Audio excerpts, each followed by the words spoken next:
최근에 가까운 분한테 전화를 하나 받았는데요. 마침 이분이 세무서에서 사업자 등록증을 내고 있었다고 하더라고요. 전 듣자마자 놀라서 세무서 직원이 함정을 파놓은 것 같다고. 반갑습니다. 장사천재 양승일입니다. 최근에 가까운 분한테 전화를 하나 받았는데요. 마침 이분이 세무서에서 사업자 등록증을 내고 있었다고 하더라고요. 그러면서 저한테 이런 얘기를 했습니다. 간이가세자랑 일반가세자 중에 어떤 거 낼 거냐고 세무서에서 물어봤는데, 간이가세자는 부가세 환급 못 받는다고 해서 일반가세자로 내기로 했다 라는 이야기를 들었고, 전 듣자마자 놀라서 세무서 직원이 함정을 파놓은 것 같다고, 간이가세자로 내야 된다고 빨리 찾아가서 정정하라고 말씀을 드렸거든요. 제가 왜 이런 말을 하게 됐는지 오늘 간단하게 부가가치세에 대해서 설명을 드리고, 왜 가능하면 무조건 간이가세자를 내야 되는지에 대해서 말씀을 드리려고 합니다.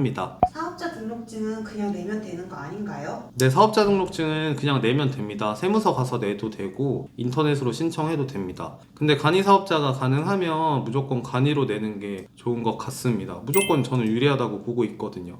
왜 간이가세자가 유리한지 설명하시기 전에 부가세에 대해서 간단하게 말씀해 주실 수 있나요? 네, 이게 왜 간이가세자가 유리한지 알려면 부가세가 뭔지에 대해서 조금 정확하게 알아야 되는데, 이제 부가세에 대해서 먼저 설명을 드리면, 우리가 어떤 물건을 살 때 영수증을 자세하게 보면 총 금액 위에 부가가치세라고 표시가 되어 있는 게 있습니다. 이게 뭐냐면 사업을 통해서 부가적으로 생산된 가치, 그래서 부가가치세라고 부르는데요. 쉽게 말하면 내가 사업하면서 번 돈이 있으면 그 돈의 10%를 부가세로 낸다고 생각하시면 됩니다. 물론 매출에서 10%를 내는 것은 아니고 매입에서 발생한 부가가치세를 제하고 남은 금액을 세금으로 내는 것입니다. 예를 들어서 저희가 1억 1천만 원의 매출이 발생하면 1천만 원의 부가세가 생기게 되는 거거든요. 여기서 저희가 매입을 하는데 4,400만 원을 썼다 하면 저희가 부가세를 400만 원을 지출을 한 거죠. 그러면 매출 1억 1천만 원 중에 1천만 원이 부가세인 거고, 매입 4,400만 원 중에 400만 원이 부가세인 거니까 1천만 원에서 400만 원을 뺀 600만 원을 부가세라는 명목으로 세금을 내게 됩니다. 이렇게 저희가 사업을 하면서 가치가 발생한 것에 대해서 10%를 내는 것을 부가가치세라고 부릅니다.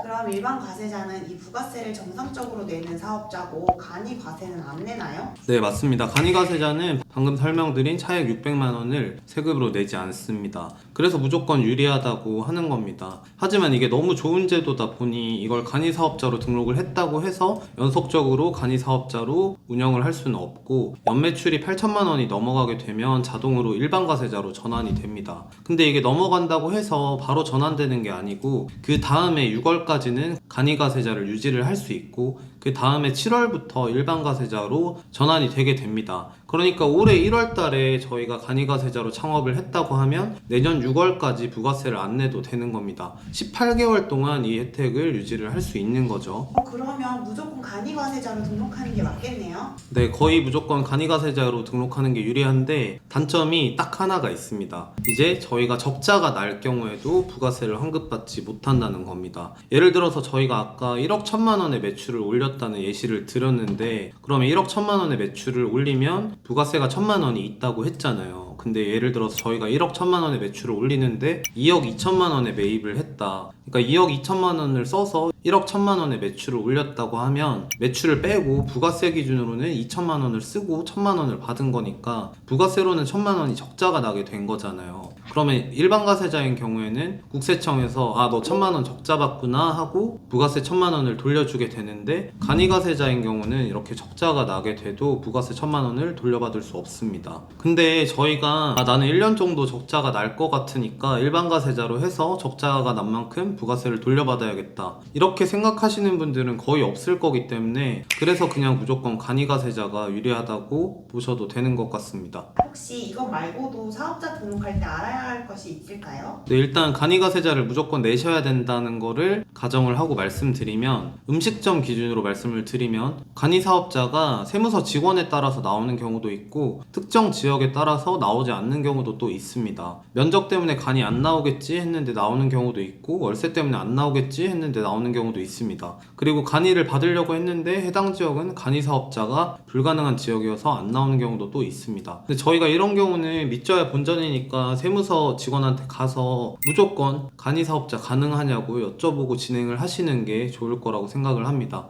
그렇게 하시기를 추천드립니다. 저희는 어떻게 보면 음식을 파는 어쩌면 아주 단순한 일을 하고 있는데 이걸 너무 단순하게 생각해서는 앞으로 남고 뒤로 까지는 일이 이제 생길 수 있습니다. 아니면 뭔가 받아야 될 걸 못 받는다든지요. 이런 것들은 꼭 창업 전에 알아두셔야 되는데 지난 영상에서 말씀드린 청년 창업 중소기업 세액 감면 제도라든지 요번에 말씀드린 간이가세자를 활용하는 방법 등등 받을 수 있는 건 꼭 다 잘 활용하셔서 창업을 하시는 걸 추천드립니다. 오늘 영상 도움 되셨다면 구독과 좋아요 눌러주시고 더 나눠야 될 이야기가 있으시다면 댓글 남겨주시면 감사하겠습니다.